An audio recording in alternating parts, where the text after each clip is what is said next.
اگر میرے پاس طاقت ہے تو پھر میرا حال تو یہ ہونا چاہیے نا کہ کسی غریب کی بیٹی اس لیے نہ بیٹھی رہے کہ اس کے پاس جہیز کوئی نہیں، یوں نہ ہو کہ میرے گھر کے اندر تو آدھا کھانا کھایا جائے اور آدھا ضائع کیا جائے، لیکن بہت سارے لوگ ایسے ہیں جو رات کو ترس ہیں کہ کچھ مرضی کا من پسند مل جاتا تو پیٹ بھر کے کھا لیتے۔ سخاوت کا حکم دیا گیا، صحت کے عالم میں خرچ کریں، تندرستی کے عالم میں خرچ کریں، اللہ کی رضا کے لیے خرچ کریں۔ یہ ماحول نہ بنائے کہ بیمار ہو گیا ہوں تو جا بیٹے صدقہ کر دے، اب میں کمزور پڑ گیا ہوں تو جا بیٹے تو کچھ اللہ کے راستے میں خرچ کر دے۔ ایک شوق ہو، ایک طبیعت ہو۔ نبی پاک صلی اللہ تعالی علیہ وآلہ وسلم کی پیاری زوجہ، ذرا یہ انداز بھی دیکھیے گا، حضرت سیدہ عائشہ صدیقہ رضی اللہ تعالیٰ عنہ فرماتی ہیں کہ ہم چونکہ حضور کی ازواج کثیر تعداد میں تھی تو کبھی نہ نبی پاک صلی اللہ علیہ وسلم سے کچھ سوالات بھی کرتی تھی، اور اس سوالات کے اندر محبت چھلکتی تھی، محبت میں ایک دوسرے سے آگے بڑھنا چاہتی تھی۔ حضرت عائشہ صدیقہ رضی اللہ تعالیٰ عنہ فرماتی ہیں کہ ہم نے عرض کی یا رسول اللہ صلی اللہ تعالیٰ علیہ وسلم، ہم میں سے سب سے پہلے آپ سے آ کے کون ملے گا؟ اس سے مراد ہے وصال کے بعد سب سے پہلے ازواج مطہرات میں آپ سے کون آ کے ملے گا؟ تو حضور صلی اللہ علیہ وسلم نے فرمایا لمبے ہاتھوں والی۔ مشکات میں حدیث موجود ہے، بخاری میں موجود ہے۔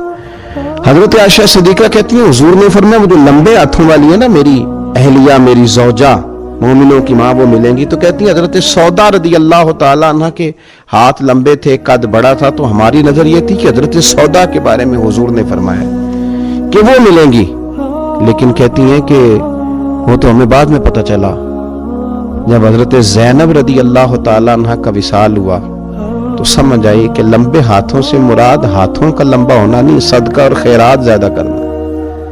وہ لمبے ہاتھوں والی تھی، مومنوں کی ماں، خرچ کرتی تھی، خیرات کرتی تھی۔ شارحین حدیث نے لکھا ہے کہ وہ اپنے ہاتھوں سے کھالیں رنگتی تھیں پھر بیچتی تھیں، اپنے لیے نہیں۔ ان کا نان نفقہ تو حضور کے ذمے تھا، اپنے لیے نہیں۔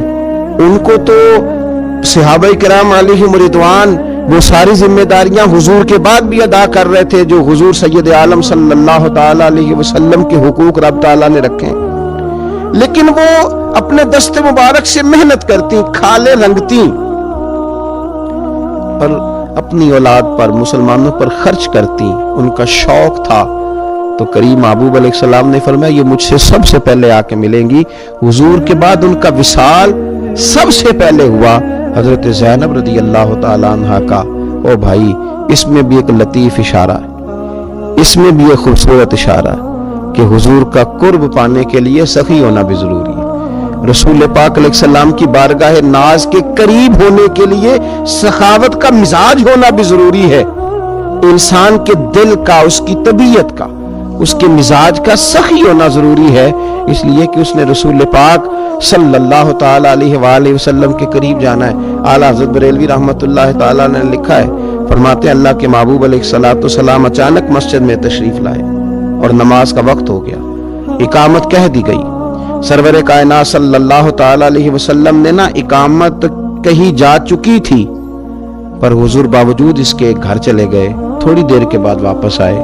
اب ظاہر ہے صحابہ کے دلوں میں سوال تھا کہ اقامت ہو چکی تھی، حضور کہاں تشریف لے گئے؟ تو حضور نے فرمایا میں مسجد آیا تو میرے دل میں خیال آیا کہ گھر میں تو چند دینار پڑے ہوئے ہیں، تو میں نماز پڑھانے سے پہلے گیا ہوں نے اللہ کے راستے میں خیرات کیا، پھر تمہیں آ کے نماز پڑھائی۔ یار اپنا شوق بنائیں۔ آپ یقین کریں کہ بہت سارے لوگ ہیں جو بہت سارے لوگوں کا خیال رکھ سکتے ہیں، لیکن ہماری نظر اپنے سے اٹھتی نہیں۔ ہم اپنے آپ سے سوچنا شروع کرتے ہیں، اپنے اوپر ختم کر لیتے ہیں۔ اگر بہت زیادہ بڑھ کے سوچیں گے تو اپنی اولاد کا سوچیں گے۔ ذہن بنائیں سخاوت کا، اور رمضان شریف میں خاص کر کے توجہ کریں۔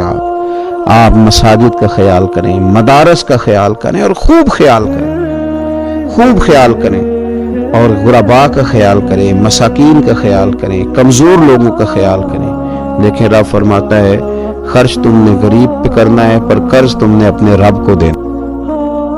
نوجوانوں، آرام پسندی تھوڑی کم کرو۔ ہر وقت لیٹنا، ہر وقت آرام تلاش کرنا، یہ کمزور کر دیتا ہے جوانوں۔ لقد خلقنا الانسان فی کبد، ہم نے انسان کو مشقت میں رہتا ہوا پیدا کیا. میں نے ابھی دوستوں سے کہا ہے, پھر آپ کی خدمت میں عرض کرتا ہوں, رات ہو گئی ہے تقریباً 11 گھنٹے کی. 7 بجے عشاء ہوتی ہے اور 6 بجے کے بعد ہی عموماً سب جگہوں پہ فجر کی نماز ہوتی ہے, تو 11 گھنٹے کی رات بنتی. بہت زیادہ بھی ڈاکٹر کہتا ہے کوئی سوئے تو 8 گھنٹے سو لے, نیند پوری ہے. اگر عشاء کے بعد موبائل کرو جلدی بند, تو ذرا سحری میں اٹھو, بندہ ہو جوان اور اٹھ کے پڑھے تہجد, تو مزہ نہیں آ جاتا. اور جو سحری کے وقت دعا کا مزہ ہے, جو دعا کی لذت ہے, نبی کریم علیہ السلام نے صبح صبح سیدہ پاک کو آواز دے کے کہا یہ ہماری تعلیم کے لیے, فرمایا اٹھو, یہ رب کریم سے سوال کرنے کا وقت ہے. پچھلی رحمت پچھلی راتی رحمت رب دی کرے بلند آوازہ, او بخشش منگن والے کارن کھلا جے دروازہ. لیکن ہمارا مسئلہ یہ ہے کہ جس ٹائم جاگنا ہے اس ٹائم سوتے ہیں, جس ٹائم سونا ہے اس ٹائم. ایک گزارش تو یہ ہے کہ کوشش کریں ان راتوں میں تو کم از کم تہجد پڑھی جائے, اور یہ کوشش کر کے دیکھیں مزہ آئے گا. اور پھر ادھر ادھر لوگوں کو دکھ بتانے کی بجائے نا, جب تہجد کی 2 رکعتیں پڑھ لے تو سارا اپنے رب کی بارگاہ میں عرض کر دے, بوجھ بھی ہلکا ہوگا دل کا, راز بھی رکھا جائے گا اور کرم بھی ہو جائے گا. اور دوسری گزارش یہ ہے کہ سرکار دو عالم علیہ السلام نے نوجوانوں سے کہا تھا, جوانوں یا نکاح کرو یا روزے رکھو. یہ بڑے آسان دن ہے روزے رکھنے کے لیے. اچھی رکھیں جی, آپ لوگ بیٹھ جائیں, اللہ آپ کو سلامت رکھے, اللہ تعالیٰ برکت دے. آپ بھی بیٹھ جائیں جی, اللہ تعالیٰ سب کو برکات عطا کرے. یہ حضور کے نام کی محفل ہے نا جی, اس کا ادب بہت زیادہ ہے. اس میں آپ اس طرح کھیلیں گے موبائلوں کے ساتھ تو یہ ویسے ہی ادب کے خلاف. اللہ سے 2-4 دوست بنا لیں, باقیوں کو دے دیں, کافی ہو گیا, لیکن یہ اس پہ مصروف نہ ہو آپ. بھائیوں, اللہ کریم نے ارشاد فرمایا کہ وداعیا الی اللہ, ہم نے آپ کو داعی الی اللہ بنایا ہے, اللہ کی جانب دعوت دینے والا. نبی اکرم صلی اللہ تعالی علیہ وسلم نے جو عقائد اور نظریات ہمیں عطا کیے, عقیدہ توحید و رسالت کی صورت میں, وہ عقائد اتنے جاندار اور اتنے مضبوط ہیں کہ وہ بندہ مومن کو طاقتور کر دیتے ہیں. آپ دیکھیے, عرب کے لوگ مختلف قسم کی اوہام پرستیوں کا شکار تھے. ان کا یہ خیال تھا کہ جب حج کر کے وہ آئے ہیں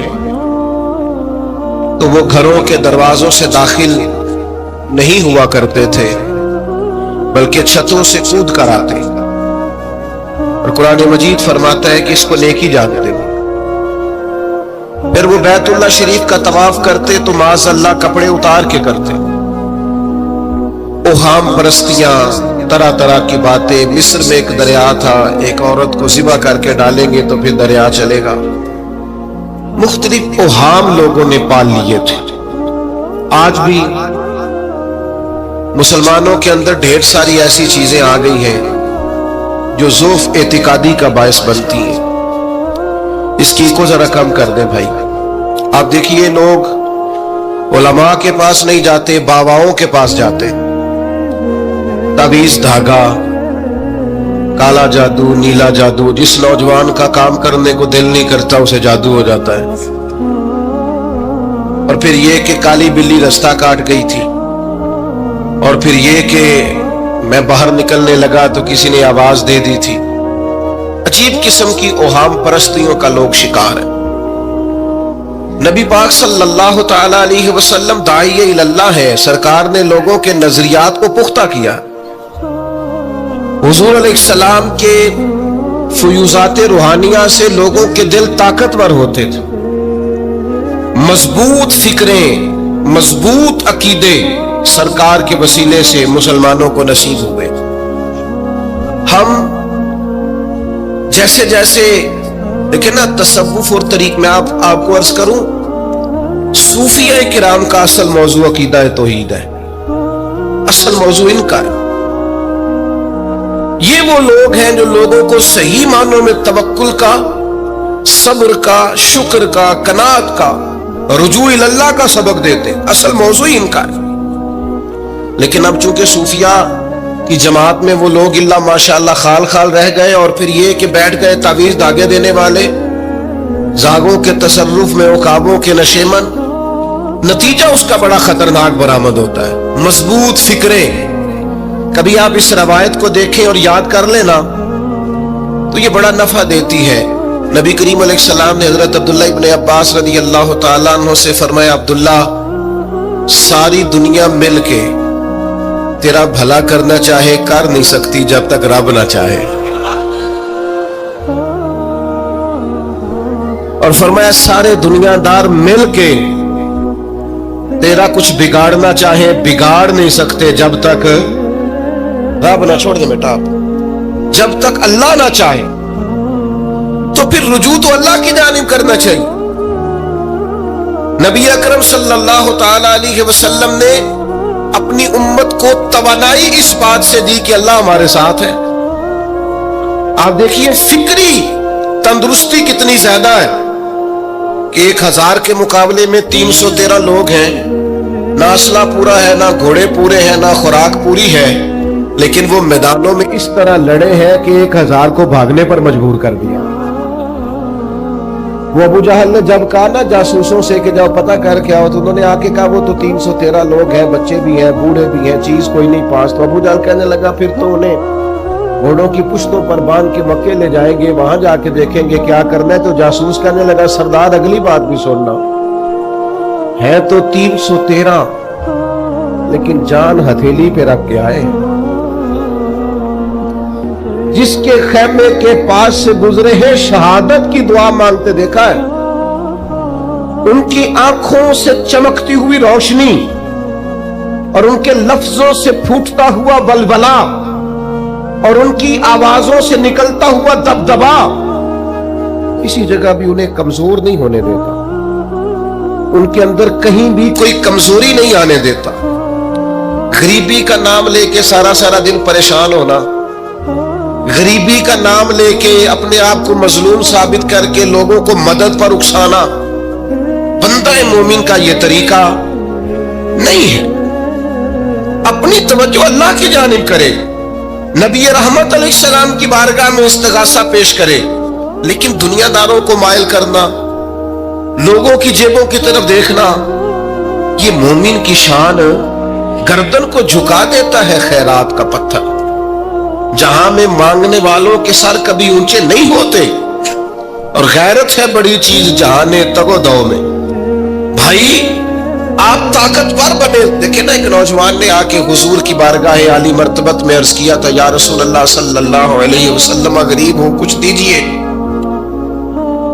تو حضرت جابر ابن عبداللہ رضی اللہ تعالیٰ عنہ فرماتے ہیں، ہم نے حضور سے بڑا کچھ سنا، یہ لفظ نہیں، لفظ لا، یعنی میرے پاس نہیں ہے، یہ ہم نے حضور سے سنا ہی نہیں۔ ایسا کوئی محبوب کہیں ہوگا نہ کہیں ہے، بیٹھا ہے چٹائی پہ مگر عرش نشی ہے، اور ملتا نہیں کونین کو کیا کیا تیرے در سے، بس ایک لفظ نہیں ہے جو تیرے لب پہ نہیں ہے۔ اور یہ فاضل بریلوی رحمت اللہ علیہ کا انداز بھی دیکھیے، کہتے ہیں واہ کیا جود و کرم ہے شہ بتہا تیرا۔ اور یہ ذرا دیکھیے شعری ذوق دیکھیے، واہ کیا جود و کرم ہے شہ بتہا تیرا، نہیں سنتا ہی نہیں، نہیں کیا انداز ہے۔ اب یہ کیسی زبان ہے اور کیسا یہ محاورے کا استعمال ہے، جو شعری ذوق رکھتے ہیں وہ سمجھے، کہتے ہیں نہیں سنتا ہی نہیں، کون؟ مانگنے والا تیرا۔ یا رسول اللہ آپ سے مانگنے والا نہیں سنتا، حضور عطا کرتے۔ اور ایک جگہ پہ فرماتے ہیں، میرے کریم سے گر قطرہ کسی نے مانگا، دریا بہا دیے ہیں دربے بہا دیے ہیں۔ حضور تو دیتے، پر نوجوان نے جب آ کے عرض کی نا، یا رسول اللہ صلی اللہ علیہ وسلم کچھ دیجئے، وہ جوان ہو، چڑھتی جوانی ہو، اور پھر وہ سوال کرے۔ ہمارے ساتھ ایک دوست پڑھا کرتا تھا، یہ 3 مہینے کی چھٹیاں ہوتی تھی تو وہ مستریوں کے ساتھ مزدور لگ جاتا۔ ہم نے اسے کہا، یار تو